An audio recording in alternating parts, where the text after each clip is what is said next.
few years ago, something very weird happened with my best friend and I. I was 15 years old. One night I decided to sleep over at my friend's house. After a night of scary movies, we were in the mood to do something exciting. Not far from my friend's house was a demolishing site, a block of houses in a very terrible state that would be demolished the day after tomorrow. The local government would demolish them to make room for new houses. The whole site was fenced in and warning signs saying "Do not enter" hung everywhere. The houses were boarded up by planks. Doors and windows were sealed shut. No one could get in. We decided to go for a walk on the old block and take some random photographs. My friend knew a spot where we could enter the old block. When we walked there, we noticed that every house was boarded up tight, so we couldn't get in. We noticed a house with a window on the top floor that wasn't very well boarded up. We could see into the room. We took a photo with a digital camera. Later we went home and took a look at the pictures we made. Suddenly, we came across the photo of the window. We saw a woman dressed in a brown raincoat with white skin and black hair as long as we could visibly see. The woman looked very sad. We hadn't seen any woman up there when we took the picture. Moreover, the windows and doors were boarded. We went back to the house to see if that was correct. After investigation, it really was. Everything was tied shut, and there was no woman.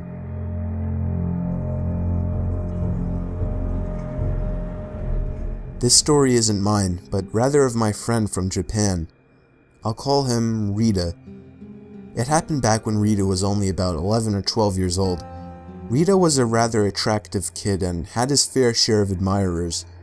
One girl was extreme with her crush though. I'll call her Ayano. Ayano was a lot older than Rita. She was 17. She was an acquaintance of Rita and lived down the road from him. Rita hadn't thought much of her until she started stalking him. Every day and every night, she would be following him one way or another, whether it be in person or online. Rita first started getting the creeps when she would start messaging him over 20 times a day. Stuff like, "Be safe," "Are you alright?" "Sleep well," etc. This was a little weird, but he overlooked it. Then the messages started getting creepier. Instead of the usual checkup emails, they got more personal. Things like, "You should eat your lunch," if he skipped lunch, or "I think your sister is hungry," when his little sister was crying. Rita stopped using both his phone and social media at this point, but it doesn't end there. Rita's mother was almost never home, so he was frequently looked after by babysitters. One day he had a new babysitter. It was Ayano. Nothing was particularly strange as she looked after him and his siblings, but she did get a lot closer to his mother than he would like. One day at school, Ayano approached Rita and told him that his mother would be out of the country for a week, and that she told her to let Rita stay at her house. Rita was hesitant at first, but hey, it was his mother's wish. He couldn't go against that. Ayano told him that his mother had already left, so he could go home with her after school that day. Rita reluctantly agreed and went home with her. When he got there, her parents weren't home. Things get a little blurry here as my friend choked up telling the story, as it still scares him today. He said Ayano would play weird games with him, stuff like Family, where she insisted she was the wife and he was the husband, as well as things like Cops and Robbers, and games to see who would get scared first, where she would blindfold him and leave him in a silent room for hours on end. It was 5 days into staying at her house, and Ayano had gone to her part-time job. She had left the doors locked and the windows were too high to jump from, so he just stayed in front of the TV, where he saw a chilling news report. It was a missing child report, the missing child being him. Before he had the time to catch the number to call, the TV switched off, and Ayano was standing behind him with the remote in her hand. Rita had freaked out, crying and screaming. Ayano held him, but he managed to wiggle from her grasp just in time to open a window and cry for help. Luckily for him, a couple were walking past, heard his cries and called the police. Within an hour, Police arrived and found him locked in her bedroom with a blindfold and his hands tied. Due to Ayano still being a minor, Rita is unsure of what happened to her. He says he only remembers the police taking her away while his mother was hugging him. He moved to Australia after this and hasn't seen his kidnapper since, but he still cowers at the sound of her name. About 5 years ago, I lived downtown in a major city in the US. I've always been a night person, so I would often find myself bored after my roommate, who was decidedly not a night person, went to sleep. To pass the time, I used to go for long walks and spend the time thinking. I spent 4 years like that, walking alone at night, and never once had a reason to feel afraid. I always used to joke with my roommates that even the drug dealers in the city were polite. But all of that changed in just a few minutes of one evening. It was a Wednesday, somewhere between 1 and 2 in the morning, and I was walking near a police-patrolled park quite a ways from my apartment. It was a quiet night, even for a weeknight, with very little traffic and almost no one on foot. The park, as it was most nights, was completely empty. I went down a short side street in order to loop back down my apartment when I first noticed him. At the far end of the street, on my side, was the silhouette of a man dancing. It was a strange dance, similar to a waltz, but he finished each box with an odd forward stride. I guess you could say he was dance walking, headed straight for me. Deciding he was probably drunk, I stepped as close as I could to the road to give him the majority of the sidewalk to pass me. The closer he got, the more I realized how gracefully he was moving. He was very tall and lanky and wearing an old suit. He danced closer still until I could make out his face. His eyes were open wide and wild, head tilted back slightly, looking off at the sky. His mouth was formed in a painfully wide cartoon of a smile. Between the eyes and the smile, I decided to cross the street before he danced any closer. I took my eyes off of him to cross the empty street. As I reached the other side, I glanced back, and then stopped dead in my tracks. He had stopped dancing and was standing with one foot in the street, perfectly parallel to me. He was facing me, but still looking skyward, smile still wide on his lips. I was completely and utterly unnerved by this. I started walking again, but kept my eyes on the man. He didn't move. Once I had put about half a block between us, I turned away from him for a moment to watch the sidewalk in front of me. The street and sidewalk ahead of me were completely empty. Still unnerved, I looked back to where he had been standing to find him gone. For the briefest of moments I felt relieved, until I noticed him. He had crossed the street and was now slightly crouched down. I couldn't tell for sure due to the distance and the shadows, but I was certain he was facing me. I had looked away from him for no more than 10 seconds, so it was clear that he had moved fast. I was so shocked and I stood there for some time, staring at him, and then he started moving toward me again. He took giant, exaggerated tiptoed steps, as if he were a cartoon character sneaking up on someone, except he was moving very, very quickly.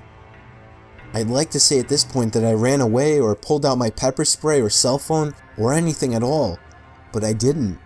I just stood there, completely frozen, as the smiling man crept toward me. And then he stopped again, about a car length away from me, still smiling his smile, still looking to the sky. When I finally found my voice, I blurted out the first thing that came to mind. What I meant to ask was, "What the fuck do you want?" in an angry, commanding tone. What came out was a whimper. What the fuck? Regardless of whether or not humans can smell fear, they can certainly hear it. I heard it in my own voice, and that only made me more afraid. But he didn't react to it at all. He just stood there, smiling. And then, after what felt like forever, he turned around, very slowly, and started dance-walking away. Just like that. Not wanting to turn my back to him again, I just watched him go, until he was far enough away to almost be out of sight. and then I realized something. He wasn't moving away anymore, nor was he dancing. I watched in horror as the distant shape of him got bigger and bigger. He was coming back my way. He was coming back my way, and this time he was running. I ran too. I ran until I was off the side road and back onto a better lit road with sparse traffic. Looking behind me then, he was nowhere to be found. The rest of my way home, I kept glancing over my shoulder, always expecting to see his stupid smile, but he was never there. I lived in that city for 6 months after that, and I never went out for another walk. There was something about his face that always haunted me. He didn't look drunk. He didn't look high. He looked completely and utterly insane. And that's a very, very scary thing to see.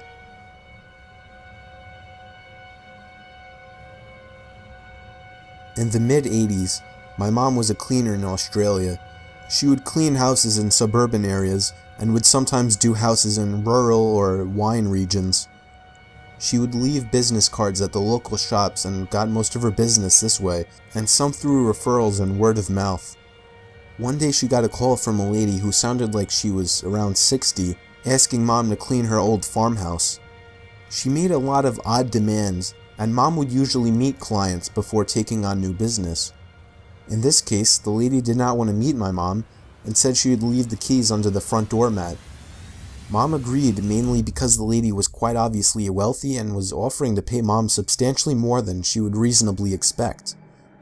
Mom went to the house on a Monday morning and said she already felt unnerved by the long driveway. The house was essentially in the middle of a very large and very empty property. She found the keys and started cleaning. About an hour into the clean, she hears the back door shut. Mom was told no one would be at the house, so she immediately felt unsafe. She stood frozen in the kitchen for what she said felt like 3 or 4 minutes, although she said it could have been much longer. There was no other car on the property. She wanted to leave immediately, but had 2 rooms left to do. Both were bedrooms. She said as time passed and she heard nothing else, she decided that perhaps it was nothing, or perhaps something had fallen and it wasn't the door after all. She walked up the hallway and stepped into the bedroom. All over the bed were black and white photos. As Mom got closer, she realized that the photos were all of her. Some were taken at our family home, and others were taken at other houses Mom would clean. Some through windows or over fences. She used the house phone to call the police and immediately drove to the end of the driveway. The lady ended up being investigated, but continued to claim that it was a break-in. After some time, the police stopped with their searching and we ended up moving to a new town 4 months later.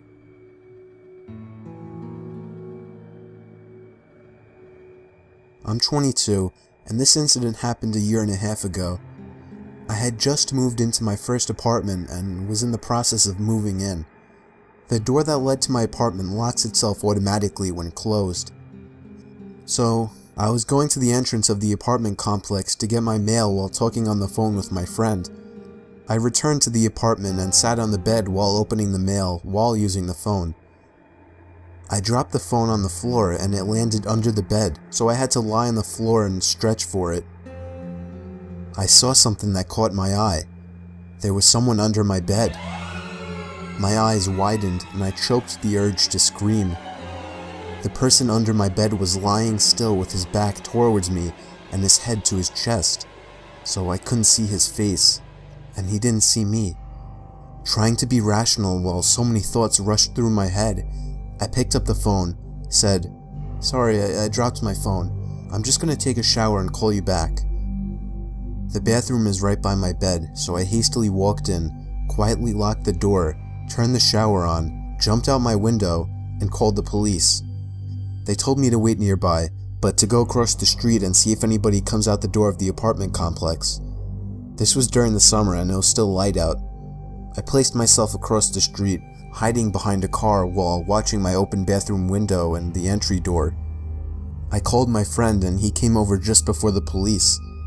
I gave them my keys and they went inside. Only moments later, 2 cops came out holding a thin and tired-looking man. His eyes looked crazy, but he didn't try to get away. The policeman that stood beside me and comforted me while the police searched through my house told me that the man stood outside my bathroom door with one of my kitchen knives, waiting for me to come out. This man had somehow crept in my entry door while I was getting my mail and hid under the bed. The man that was trying to hurt me turned out to be a homeless person and was placed in a mental hospital. When I was 21, me and my girlfriend were upstate in my family's vacation mobile home. It was during a snowstorm and we were sitting on the couch next to the heater, snuggling and watching late night TV. We were surrounded by absolutely nothing but forest in all directions, and all that was keeping us from the outside was a wooden door that had a broken lock. The last time my grandparents came up, my grandpa put a few cinder blocks by the door to use as a kind of barrier in the meantime, since the door opened inwards. Anyway, while we were watching TV, my girlfriend started shaking me, telling me she heard something outside. I assured her it was most likely a deer or a bear or something, but then 5 minutes later, my girlfriend looked at me again. I heard it too. I muted the TV so we could hear it better. It sounded like someone was messing around in the little lawnmower shed outside. My car was parked outside and all the lights were on inside. If there was anybody out there, they knew we were inside.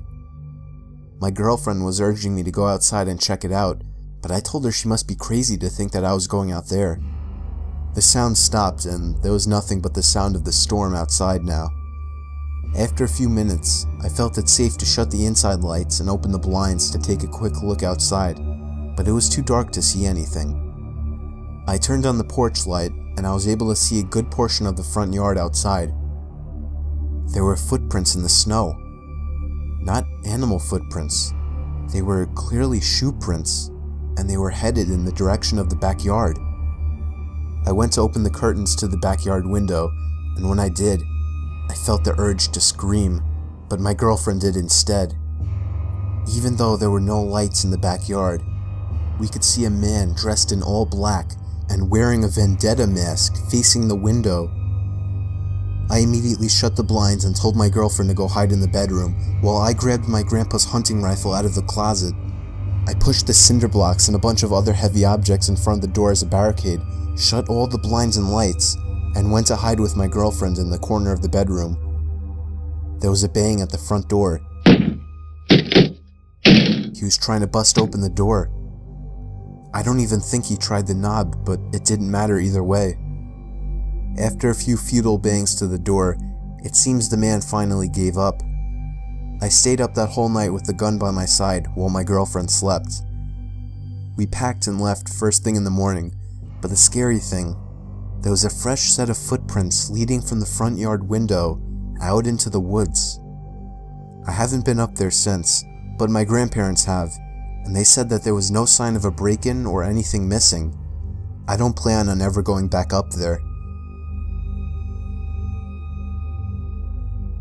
Back when my grandma was still alive, I would always walk down the block to her house every day to help with various chores. There was this one day that I walked over to her house the same time I always did and decided to let myself in. I was surprised she left the door unlocked. She was a very paranoid old lady and normally kept everything locked. I saw her bedroom door was opened upstairs and I heard her opening and closing drawers and cabinets. I walked upstairs calling Grandma, and as I was about 5 feet from the door, she slammed her bedroom door shut.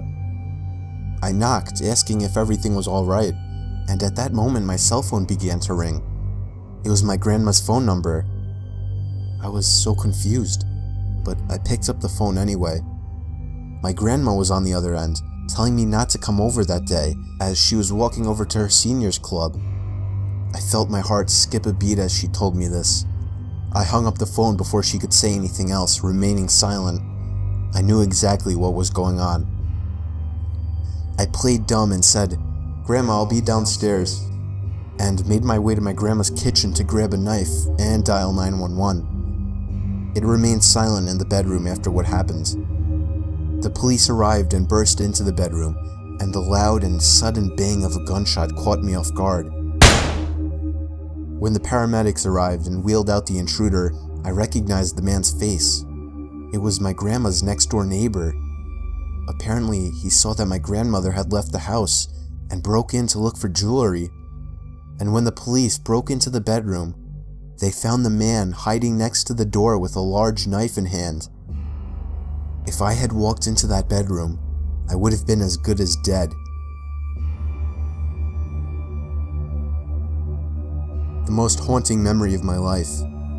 Me and my wife were getting home from dinner out, and as soon as we stepped out of the car, we noticed that our front door to our house was open. I told my wife to wait outside while I ran inside and ran straight up to our bedroom, where I hid the shotgun.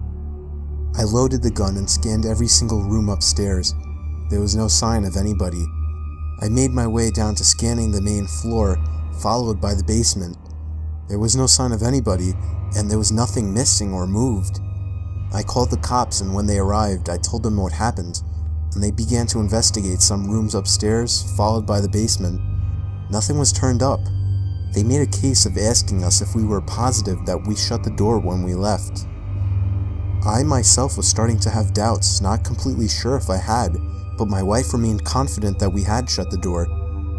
The police seemed sure that if somebody had broken in, they didn't stick around long, as there didn't seem to be any signs of burglary. My wife was worried sick, crying that she wasn't comfortable being in the house. I comforted her the best I could, assuring her that whoever broke in the house left in a hurry.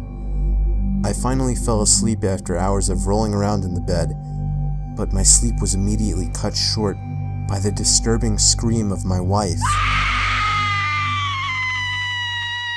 I looked at her, and she was staring intently in the direction of the closet.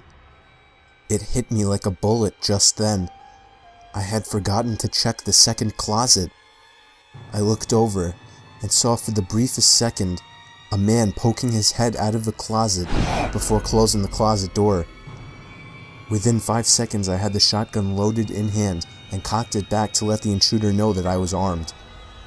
I screamed for him to come out, and just like that, the closet door opened, but instead of showing submission, he made a mad dash for the front door of the house. I could have shot him, but I didn't have it in me. He was never caught. He got away with it scot-free. I think having that gun saved us from a terrible fate. About a year ago, while still living under my parents' roof, I started experiencing some weird occurrences in my house, specifically my bedroom. While I was laying awake in my bed one late night, I heard a creaking sound coming from across the bedroom. My closet door had somehow been opened. When I got up to check it, I subconsciously checked for anybody inside my closet, even though I was 26 years old. Of course there was nobody inside, so I shut the door and went back to bed. Later that same night, I would hear rumbly, rattling noises coming from up above the ceiling. It sounded like something in the air ducts. It was a very strange sound. I really had no idea what to think about it, but as soon as it stopped, I kind of forgot about it quickly and fell asleep. In the morning, I did tell my dad about sounds in the attic the previous night, but annoyingly, he didn't seem too interested, or he just didn't take me very seriously. That night, I again lay in my bed awake, reflecting on life, when yet again, the slow creak of the closet door creeping open broke the silence. This time, I felt genuinely afraid. I knew the door was completely shut. It would take somebody twisting the doorknob for it to be able to push open. This time I took an extra careful look inside the closet for anybody, even though it wasn't a big closet and there really wasn't anywhere somebody could hide. I rationalized it as being a broken doorknob or something, and that same night, I again heard the rattling sounds coming from above the ceiling. It was exactly what happened the previous night. The next morning I convinced my dad to take a look at my closet door, but he quickly determined that the door was fine. When it was closed, he pulled on it, and it showed no signs of coming off the latch. Of course, he suggested that I was simply leaving the door unlatched, but I knew I wasn't. That night, I sat up, waiting for it to happen again, and right on cue, the closet door creaked open. I waited for the sounds above the ceiling, but there was just a long silence. I turned on my lamp and looked up to the air vents in my room, and I screamed at the top of my lungs. I could distinctly see two wide open eyes peering through the vents at me. My parents barged into my room asking if I had gone insane. I explained everything, and they looked at each other like I had completely lost it. Not surprisingly, they dismissed it as a dream or the fact that I was too tired and was seeing things. They even began to lecture me about staying up too late. But to this day, I know I hadn't imagined it. It was too real. And the closet opening routinely? I know for a fact that wasn't in my imagination. I've never been a believer in the paranormal, but I still have absolutely no other explanation for those 3 nights.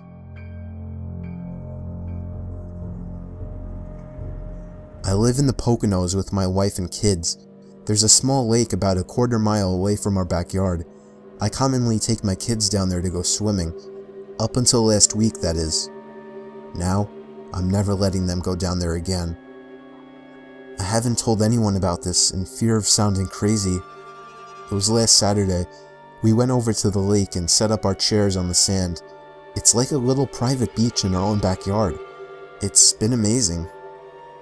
Me and my wife sat in our beach chairs enjoying the sun while our kids were splashing around in the water. I always tell them not to go too deep. They're still young, 6 and 8. We sat there for a good 2 hours that day. Neither of us were in the mood to get wet. Eventually, my wife got tired and decided to walk back home. I agreed to stay with the kids a little while longer, as they were somehow still having so much fun playing in the sand and water. The sun was setting at this point, and I was getting tired.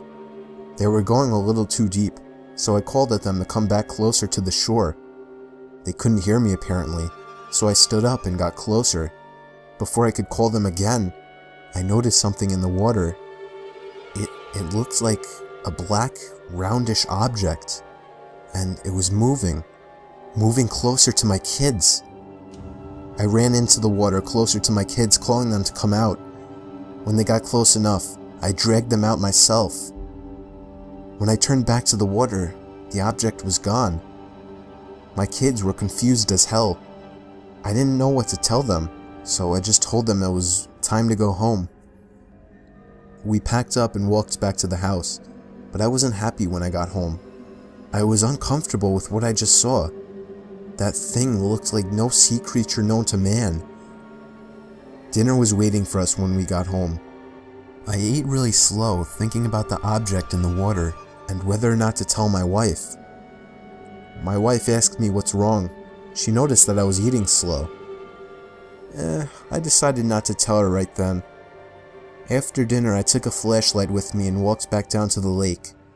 By then, it was already dark out. I got to the lake, but to be honest, I didn't even know what I was expecting to find. I shined the flashlight all around the surface of the water, searching for the black object.